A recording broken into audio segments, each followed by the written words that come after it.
अब बढ़ते हैं आगे। प्रधानमंत्री मोदी आज आजमगढ़ वासियों को कई सौगात देने वाले हैं। पीएम मोदी यहां एयरपोर्ट, विश्वविद्यालय समेत कई परियोजनाओं का शिलान्यास और लोकार्पण करेंगे। पीएम मोदी यूपी में कुल 34,700 करोड़ रुपए की 782 विकास परियोजनाओं का लोकार्पण और शिलान्यास करेंगे। पीएम मोदी आजमगढ़ से वर्चुअली श्रावस्ती, मुरादाबाद, चित्रकूट, अलीगढ़ एयरपोर्ट और चौधरी चरण सिंह इंटरनेशनल एयरपोर्ट लखनऊ के नवीन टर्मिनल का लोकार्पण करेंगे। इसके बाद एक जनसभा को भी संबोधित करेंगे। प्रधानमंत्री करीब 1.25 घंटे तक आजमगढ़ में रहेंगे।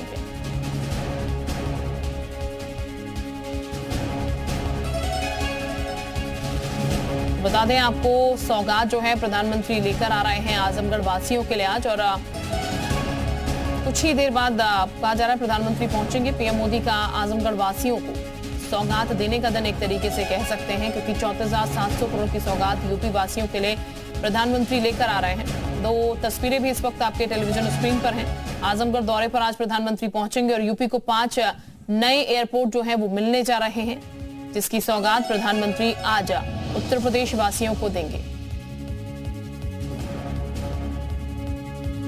विशाल इस वक्त हमारे साथ ज्यादा जानकारी के साथ जुड़ चुके हैं। विशाल का हम सीधे रुक कर लेते हैं। विशाल, क्या अपडेट है प्रधानमंत्री के दौरे को लेकर?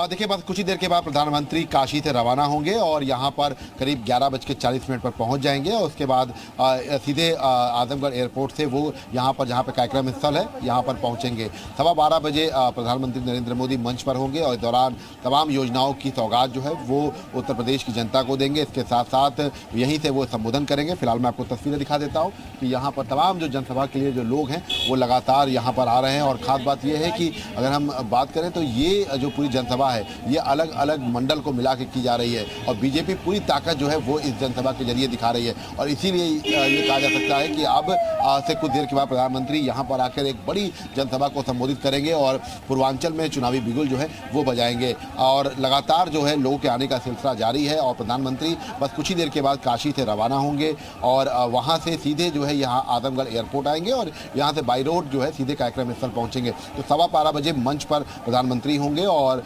प्रधानमंत्री उसी दौरान तमाम योजनाओं की सौगात देंगे और इसके साथ साथ यहाँ पे एक बड़ी जनसभा को भी संबोधित करेंगे। कुल 782 परियोजनाओं का लोकार्पण और शिलान्यास आज है। इसके दौरान तमाम जो एयरपोर्ट हैं उनका जो है आज शुरुआत करेंगे, जो नए टर्मिनल्स हैं उनकी शुरुआत करेंगे। इसके साथ साथ जो सड़क जो सड़क मार्ग हैं, जो तमाम जो नए निर्मित मार्ग हैं उनकी सौगात देंगे। इसके साथ साथ एक हॉस्पिटल और इसके साथ विश्वविद्यालय, तमाम ऐसी बड़ी सौगातें हैं जो आज प्रधानमंत्री यहाँ पर देंगे और अलग अलग जिलों में ये तमाम चीज़ें हैं। तो ये जो पूरा दौरा है ये बेहद खास दौरा है। कल प्रधानमंत्री जो है करीब 7:15 बजे वाराणसी पहुंचे थे, काशी दौरे पर वो पहुंचे थे और अब से कुछ देर के बाद काशी से वो रवाना होंगे। 11:10 पर वो काशी से रवाना होंगे और सीधे जो है यहाँ आजमगढ़ पहुंचेंगे। जी बिल्कुल विशाल, सीधे तौर पर कह सकते हैं डायरेक्ट इम्पैक्ट भी पड़ेगा, क्योंकि लोकसभा का चुनाव भी उससे पहले सौगातों की जो बरसात हो रही है वो पूर्वांचल में कमाल करके दिखा सकती है।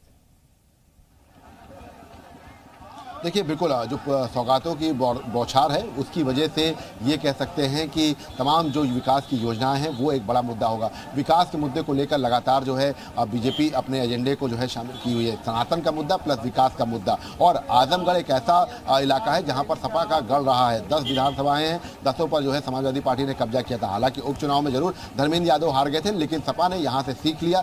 सपा ने गुड्डू जमाली को पार्टी में शामिल कराया और जिसकी वजह से धर्मेंद्र यादव शामिल हुए, हारे थे, उसको जो है सपा में जोड़ लिया गया। मतलब मुस्लिम वोट बैंक पर पूरी तरह से फोकस किया गया है। और चूंकि आजमगढ़ की अगर हम बात करें तो यहाँ पर जो मुस्लिम बहुल इलाके हैं वहाँ पर सपा का एक बड़ा अच्छा खासा वोट बैंक माना जाता है और इसीलिए बीजेपी लगातार इस बात पर फोकस कर रही है कि किस तरह से जो है इस पूरे वोट बैंक को भी बीजेपी के पाले में लाया जाए। फिलहाल निरहुआ यहाँ से उपचुनाव लड़े थे, उनको दोबारा से बीजेपी ने रिपीट किया है और उनकी साख तो जो है दांव पर रही है। इसके साथ साथ बीजेपी के लिए भी एक बड़ी चुनौती है आजमगढ़ जीतना और इसीलिए बीजेपी ने जो अपनी रेड जोन वाली जो सीटें थी उनमें आजमगढ़ को भी शामिल किया हुआ है। मतलब अगर हम बात करें तो सपा का जो गढ़ था वहां पर बीजेपी ने सेंधमारी की उपचुनाव में बीजेपी जीती और अब दोबारा से जब 2024 का लोकसभा चुनाव अब सामने है तो ऐसे में बीजेपी लगातार इस बात की कवायद कर रही है कि यहाँ पर बड़े चेहरों के जरिए एक माहौल बनाया जाए। प्रधानमंत्री जब यहाँ पर पहुँच रहे हैं तो जाहिर सी बात है कि एक बड़ा मैसेज जो है वो जाएगा और यहाँ पर प्रधानमंत्री आप देखिएगा कुछ ना कुछ ऐसा सियासी